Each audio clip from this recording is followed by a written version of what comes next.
We are made for service, to care for. Hiya, welcome back to the channel. So as you can see before us, we have a Vauxhall Movano again.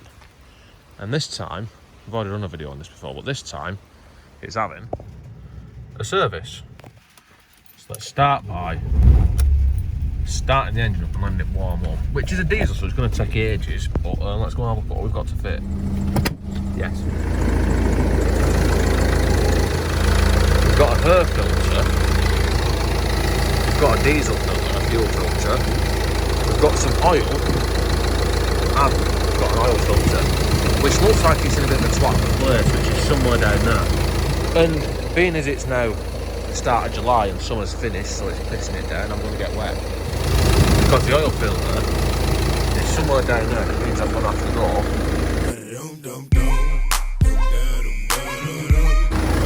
under here to get it in. So waiting for it to warm up, let's have a look at the service kit that we've managed to acquire. So this, right, we've got 10 litres, it says 8 litres this van. We've got 10 litres of oil, we've got an air filter, we've got an oil filter, and we've got a fuel filter, as you would expect. And the piss take is that I have worked in the trade as such, and I've had access to trade accounts for about 15 years plus. And I bought this off eBay for about 65 quid from the same places that were quoting me on trade about 120 quid. Anyway, if we have a quick feel of the sump, we can feel that it's now quite warm. Not hot, but warm. So that's warm enough so that the oil will escape from the engine when we take the sump plug out. But before doing that, I'm going to start by getting all the way under here to the oil filter, which is a 27mm and can only be described as fucking stupid where it is. So I'll just do this a little bit and then I'll get the rest of it by hand once I've put something underneath it to catch the oil. And in the process it will actually work as a bit of rust protection on the chassis. Yes.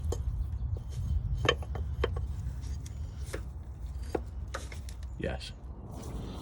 And this is probably definitely going to go everywhere, but let's try not to get it in my face at least.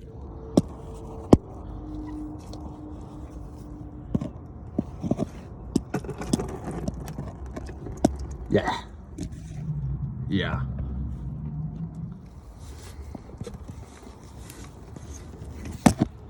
Nice.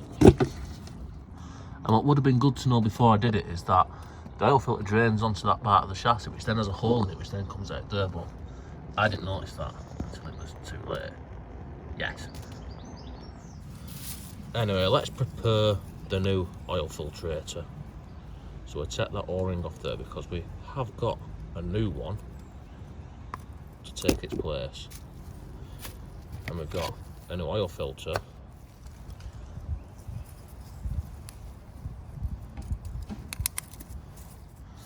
And the O-ring wants rolling all the way down until it's in that groove right at the bottom.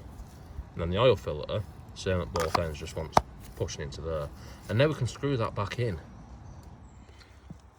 Not forgetting to put some lubricant on the seal.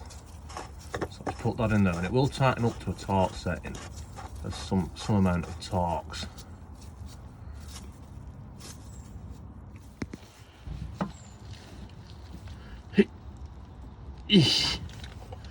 Right, now that's tight, and what you want to make sure when it's tight is you want to make sure that this gap there, well, you want to make sure there is no gap, because it can feel tight as the O-ring butts up against it, but the O-ring has got to go inside the filter housing. So that is the oil filter fitted, and I'm hoping that that is the worst part about this, because that was a bit of a dick to do. On the front wheel drive ones, the oil filter is somewhere around this vicinity near the front. But on that one, on this one, sorry, it's back there and it's, like I said, it's a bit of a knob. Would have been easier if I'd had a 24mm socket, to be honest with you, but it's done now, so let's stop crying about it. This is an 8mm square. One of them for the sump plug. So let's undo that. Let's go ahead and undo that.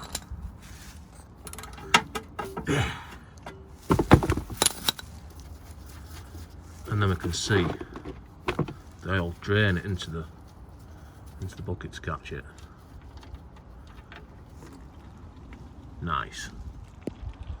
And hopefully it's not going to be too much to fill it up over the top. It shouldn't be, it's 8 litres, it should fit in there, I think. Yes. So now we can now put this back to where it came from. Now I do usually prefer to change the gasket, the washer, but I didn't get one with this, so I'll just have to reuse it. Usually do get a couple of goes out of them before they stop working anyway, so it should be, fuck it, be right. So let's tighten that up to a specific torque setting. Yes. And now that bit's complete, hopefully we have finished rolling around on the fucking floor. And I put a jack underneath it so that the van is, well, more level. And it gave me another inch or so to get my belly underneath it. So let's put some oil in it.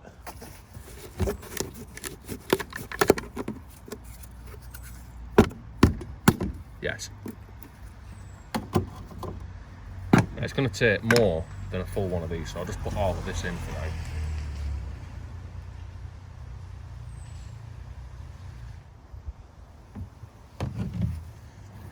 So now that's got 5 litres in it, and it's probably not going to be. It probably is going to show on the dipstick actually, because I'll show you why in a minute. Just put that in and see what happens. Yes, it's showing it as like up here, and that is because this van is the same as a Renault Master bait, and Renault have a nice habit of putting the dipstick and the oil filler in the same place, so you've got to wait for it to settle for ages before you can get a level off it. Now these aren't in the same place, but if you look at it, they are in the same. Yes, the oil feed goes into there. What a fucking stupid idea. Only the fucking French. Now I know that this van takes more than 5 litres of oil. It's supposed to take 8 litres of oil, so I'm going to put, rather than waiting for it for ages, I'm going to put another couple of litres in it at the second drum, and then I'll let it settle for a bit and see what happens. Now I've put about 7 litres in it, I know that it's got enough in it to start it, which we'll go ahead and do now.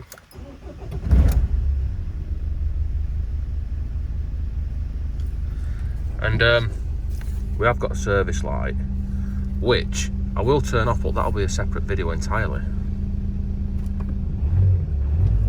Well, look, oil level is correct, apparently. Fuck's sake. Right, so while we're waiting for the oil to drain back into the sump from all this shit and through the dipstick, as I mentioned, we might as well get on with something else. So let's change the fuel filtering tins. And I believe that there is a choice of 2 different types of fuel filters. This one, I've got a priming bulb, so when I've emptied this off and drained it off, then I can prime it by hand. If you don't have the priming bulb, then once you've taken it apart and put the new filter in, you'll have to cycle the ignition a few times to build the fuel pressure back up. So if you notice, I've got a bucket underneath there, and that's a T30 that I'm undoing, nice and carefully. And once I've undone that, so far, this should lift off.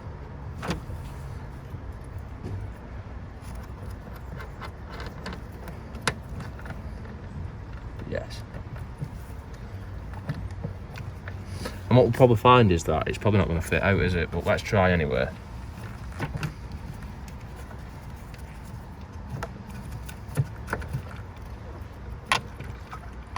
Right, you've got to set the screw all the way out of there,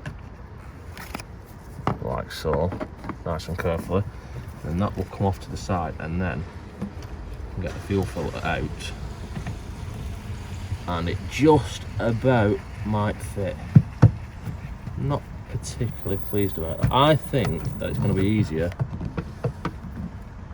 to slot the housing off, but if you look at that fuel filter, that actually looks pretty dirty. And if we compare it to the new one, we can see that although it's a slightly different style, it is the same size. So it is the correct one. There's 2 different ones, one's shorter, so we have managed to get the right fuel filter, which is a bonus. But let's go back under here and just have a closer look at this, because if we look, we've got a little tab here, and then once you move that out of the way, we can actually slide this off, which makes it better too. One, let's have a closer look in there, make sure there's no bits of metal or anything like that, which if there is, then you've got problems. And two, I can much more easily change this rubber for a new one. Not forgetting to put a bit of diesel on it just to lubricate it, and put the filter in. And I've also got a new one of them. So now we can reassemble it. And if we look on here, we've got a lug there, and then we've got this which needs to face that way. So there is various slots in this what that can line up to, but you need to get the right one, otherwise it won't line up to the bulkhead when you're done. It's going to be somewhere around there. Yeah, that'll be the one. And then we can refit this with a new rubber on it, so it's nice and protected. And then we just tighten that up, put it where it came out of, funnily enough. And there probably is a torque setting for it, but I don't think I'm going to be able to find it. So it just wants to be tight enough not to suck air in and break down, but not too tight to crack the housing, because it is only plastic. So tighten that up, and then it'll all of a sudden be tight. It'll tighten up gradually, and all of a sudden when it gets to the end and it's compressed the rubber, it'll be tight, and then we hook it back onto the back, flick that round there, and then we basically just keep on pumping this until it won't pump anymore, really, until it goes hard. In the meantime, while we're fitting that, it's been stood for a bit, so we should be able to get a measure of the oil, which is a little bit low. Wants a better litre in it. So let's put some more oil in it. So let's go ahead, tap off the oil. Now between the two marks on the dipstick, that is generally a litre, and if it was about the distance between the two marks, and then a little bit more, so it wants a little bit more than a litre in it. I'll just put a litre in it for now, it'll be alright. And now that should be more or less right, but because of the French design of the Renault engine, we've got to wait another half an hour to dip it again, so we might as well change the air filter, which should be nice and simple. We should just have to remove 1, 2, 3, 4 T25 screws, like so. 1, 2, 3, and then there's one that you can't really see on camera, so I might as well not show it. But it's sort of like a level of Super Mario. It sort of gets, if you start from right to left, it gets more awkward as you go on. It's not horrendous though. And that's number 4 undone. We need to take this pipe off, which is fitted with a cable tie on this one, but we should be able to lift the top off that then enough to remove the air filter.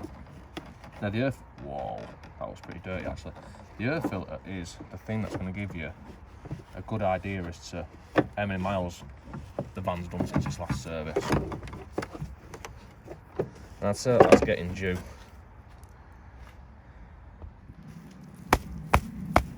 Yes. And if you have available a vacuum, would be preferable, but you just want to take as much of this shit out of here as you can, really. An airliner vacuum, whichever way you're doing it. And in fact, if you re-disconnect the cold air feed, it'll just sort of pull out anyway, so that's probably going to be the easiest way.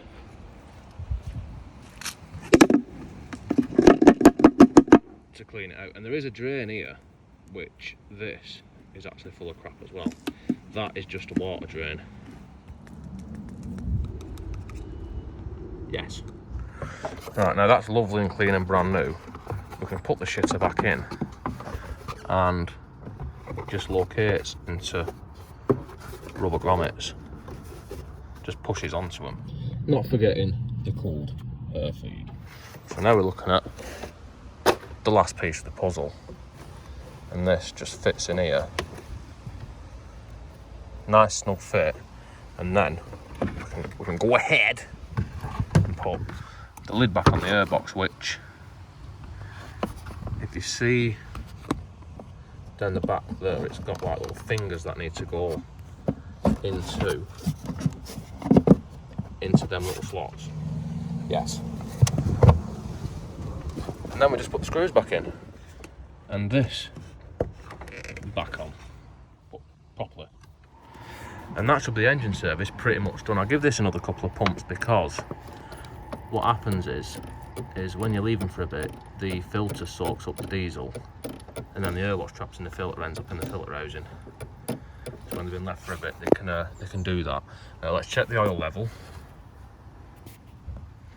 which still wants another half a litre or so, which I've just carefully installed, and that brings it to bang on 8 litres that I've put in it, which is what it says it takes. But it brings it pretty much to the top marker. So that'll fucking do. So let's put that back in there. Yes. Give it another pump or two for good luck. Now, might as well try and start it. Now, I'm not sure if the ones with the ball pump actually do have an in-tank pump as well, but I'm going to cycle the ignition a few times just in case to prime the fuel system. Yes. Now let's have a quick look around it and make sure it's not pissing out any diesel or oil or anything, which it appears not to be doing. Not forgetting to check the coolant. Tap off as required. And obviously if it's having a full service, you're going to look at the brakes and other things on the vehicle as well. But this is just an engine service, this video. Tyre pressure's 55, 65 rear, I think. So that is pretty much it for this one. I am going to reset the service light, but that is going to be in another video, so don't forget to tune into that one. And like, subscribe, all the usual shit, and see you next time.